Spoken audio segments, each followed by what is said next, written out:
Hey, it's Reimers back for month 22. 22, that's a big number. It's February. Um, this month, I actually have a lot to talk about. But just to get straight into it, for those of you who are interested on how the immersion went, I would say here I can pull up last week's chart side by side. So I think that the average was definitely higher. So this is February on the left. So we had, and here I can make this full screen. The average active was actually okay. It was only 2 minutes higher. And then this is the non-zero. So it actually might have been higher last month. Or it was around the same. But I started there were just a couple days, like 2 or 3 days, that had 0 hours of immersion. And I didn't want that to it should be included in the average, but there was stuff going on those days. I was really aiming for, an hour a day, this month. It's just yeah, I don't even know. There are definitely some days where I go the whole day and again, there's 20 minutes and it's how the fuck did I only find 20 minutes? But, we're just chugging along here. Here I can pull up some of the other graphs, from here if I close these all out. So this month was a ton of Netflix. And I'll talk a little bit more about that later. I basically watched, a lot of Singles Inferno. That was really good. I find that Netflix is really good, because, and here let me give you guys something to watch. I find that Netflix is really good because, the episodes are long, right? They're 60 to 80 minutes. There's kind of this overarching story. And I find that it's very easy for me to just sit down at the end of the night and be okay, I'm sitting down. I'm going to watch this entire episode in one sitting. And that will be my hour of immersion for the day. Where with YouTube, and I've been trying to, I was considering kind of transitioning to YouTube, at the end a bit more for next month. But I tried it the last couple days. A lot of the videos, right? I mean, this one's long, but a lot of them, 20 minutes, 30 minutes, there's this whole sidebar of things distracting you. There's no really long-term setup. And I found it just a little bit harder to kind of relax and really get into it. In terms of, let's see, here we have subcategories. These have kind of become increasingly less meaningful. I feel all of my immersion is really just kind of occasionally looking up words, when I see them. Again, by day, we had a couple days in the 80 to 90 minutes, and a lot of these kind of 20, 30 minute days. For next month, I was really hoping that I could hit the hour this month and then try to shoot for 90 minutes next month. And then on passive immersion sources, again, all podcasts really. So, I think, let me put this back up. I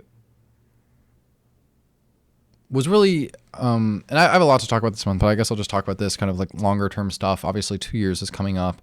And I was kind of hoping that I would start outputting at that point. And as of now, I do not think, that is really going to get hit. I think that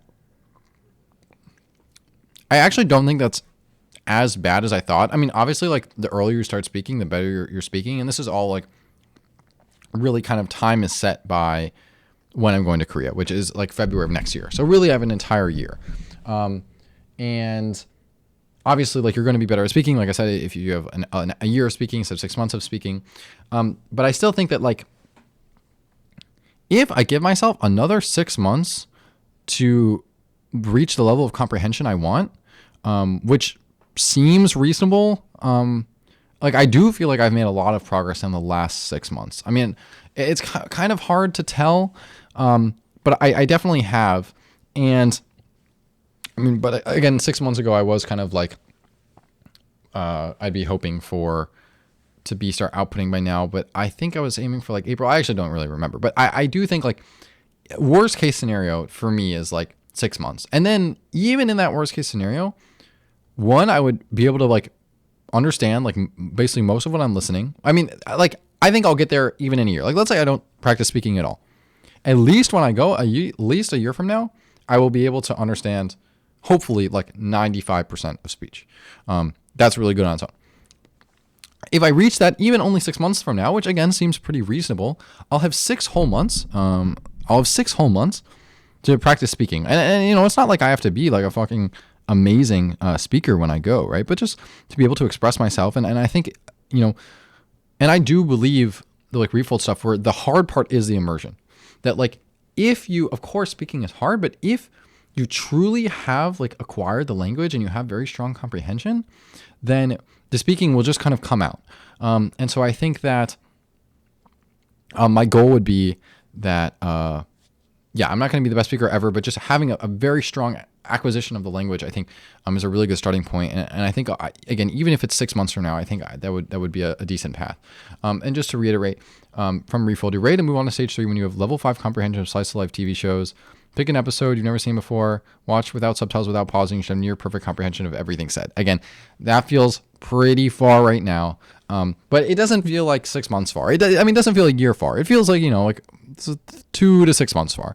But it's definitely possible. And basically, I feel like if I, even if I reach that in 6 months, I still think I'm okay output wise. Like I think 6 months of practicing output seems reasonable to me. The other thing I reread the Refold guide this month that I looked at was, let's see. They talked about, increasing difficulty, free flow immersion time. I definitely think I should, here, at least 50%, like right now, 100% of my immersion time is with subtitles. So I think, plus the passive immersion, like podcasts, which I do think are quite good, but I do think I should probably be, doing more free flow, without subtitles. I also think I should be using the Korean dictionary, first, you know, kind of monolingual transition stuff. And yeah, the other thing that I asked in the Refold server was, does time spent looking up words count as immersion time? And the sentiment in the Refold server was a pretty strong yes. And that would mean I've been undercounting. I also think I've been undercounting.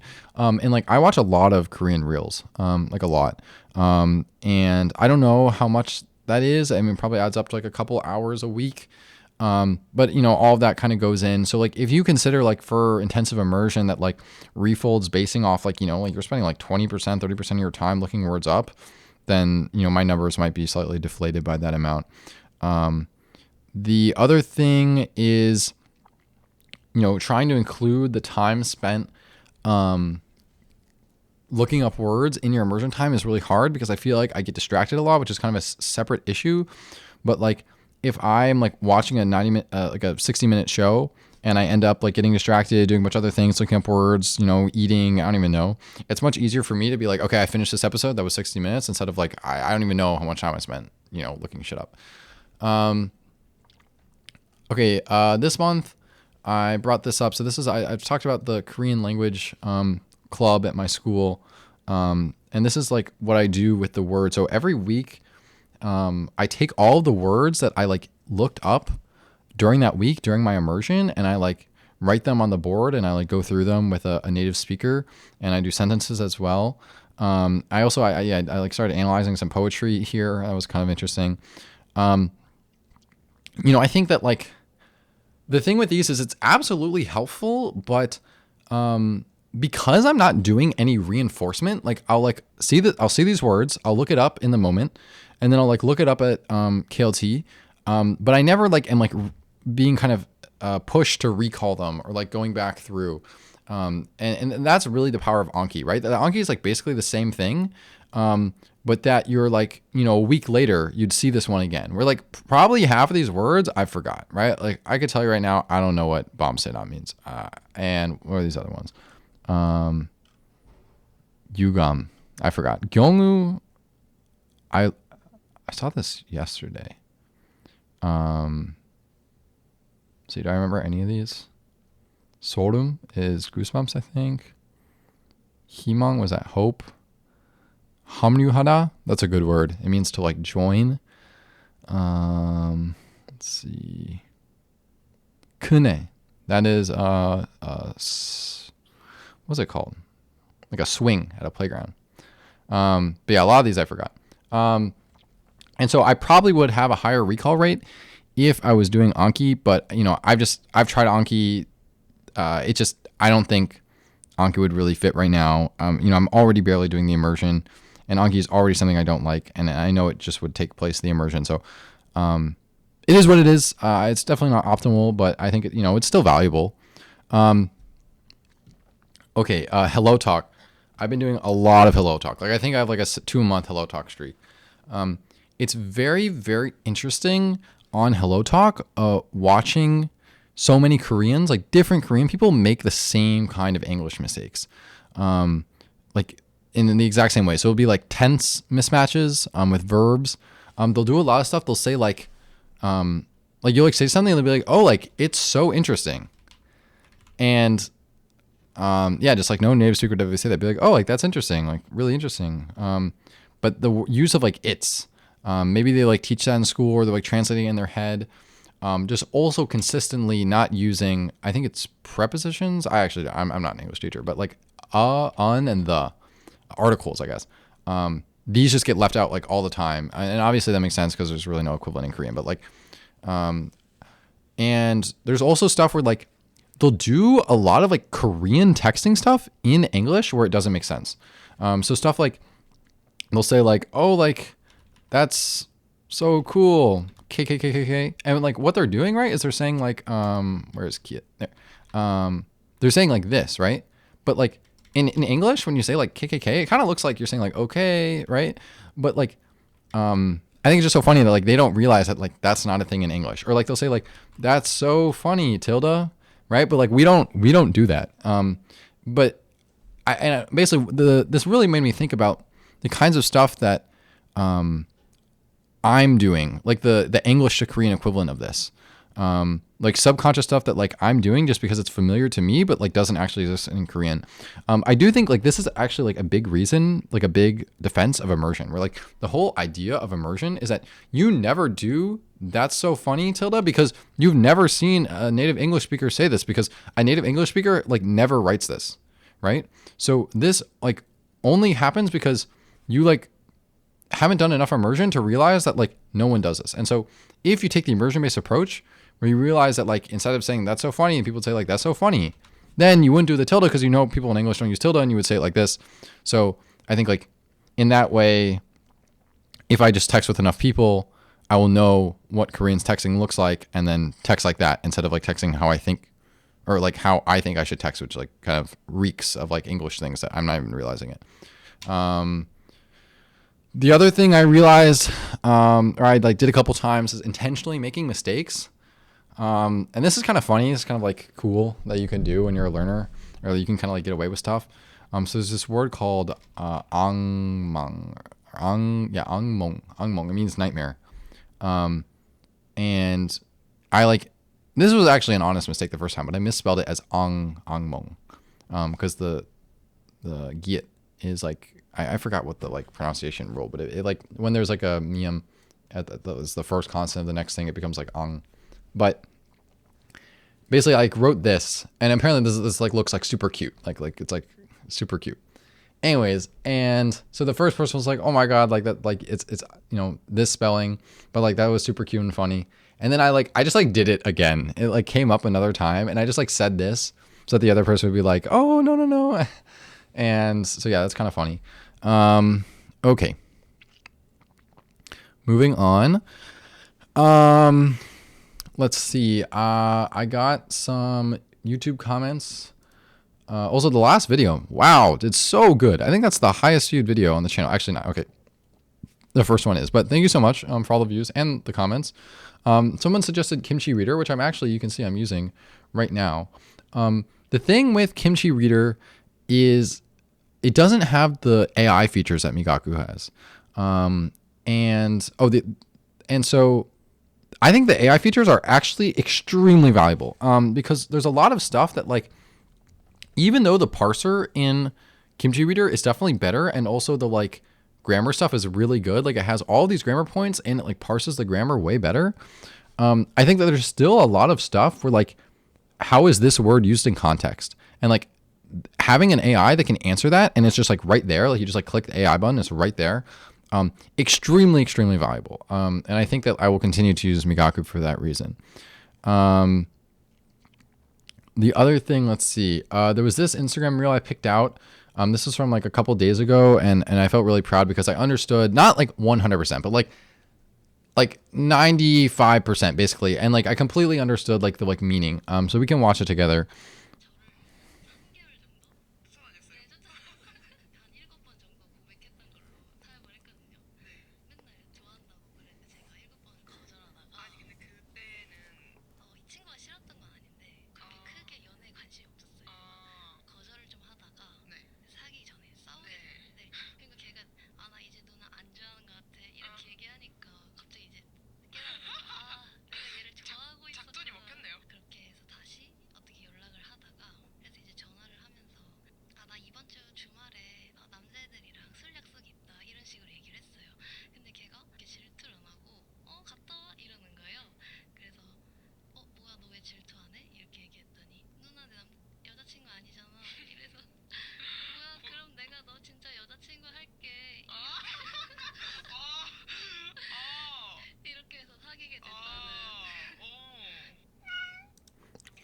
Okay, so yeah, like watching that back, I would say there's a couple words in there we didn't understand, but I definitely like watched that and I was like, damn, like that's so cool. Like I just watched this whole reel. She was like talking the whole time, and I like completely understood the story, the meaning, like 90% of the words.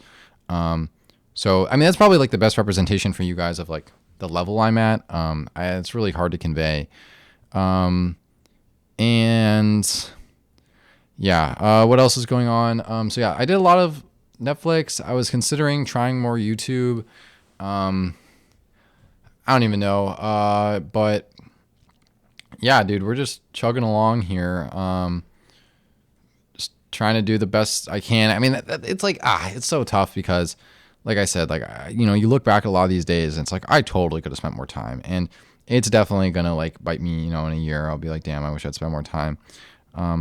But I'm really hoping that, there's kind of two things. So one is, let's see if we go to JS Paint.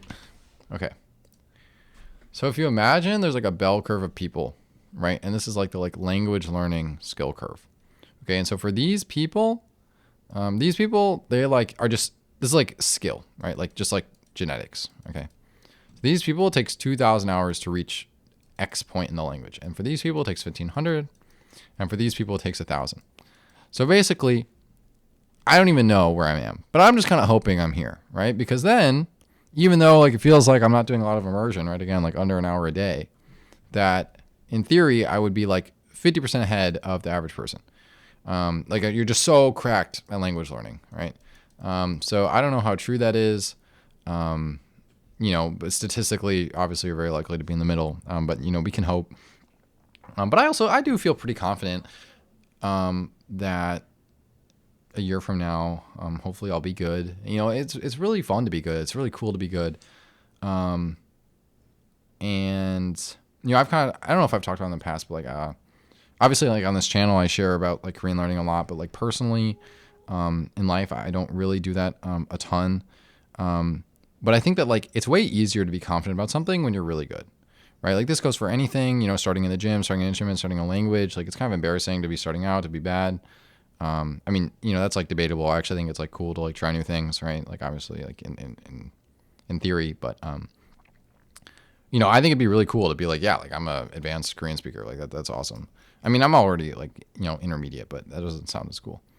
So, yeah, just chugging along here. Month 22, coming up on 2 years, and, making progress. It feels kind of weird. Yeah, I don't even know. There's definitely more I could do, but, there are like, what are the reasons I'm not like spending more time? Like definitely like one, like effort, I think it's like, there are some times, especially like at night where like, just like the mental energy to like watch a Korean video, like are just like I'll like think that I like should watch a Korean video, and then I'll be like, man, like it would feel like so good just to like switch to my English channel and just like watch like some random English video, and then I'll do that, and it's just like super comfortable, and that's like kind of like a priorities thing, but also like I think it'd be great to like be at a place where I feel like just as comfortable watching a Korean video I don't know. So yeah, but I'm feeling good. We're still in it. No signs of stopping. And I'll see you guys again next month. Please leave a comment if you watch to the end. I don't know how many of you people do. I do look at the watch time metrics. It's not very good. But yeah, thank you so much for watching, and I will see you in a month. All right, bye-bye.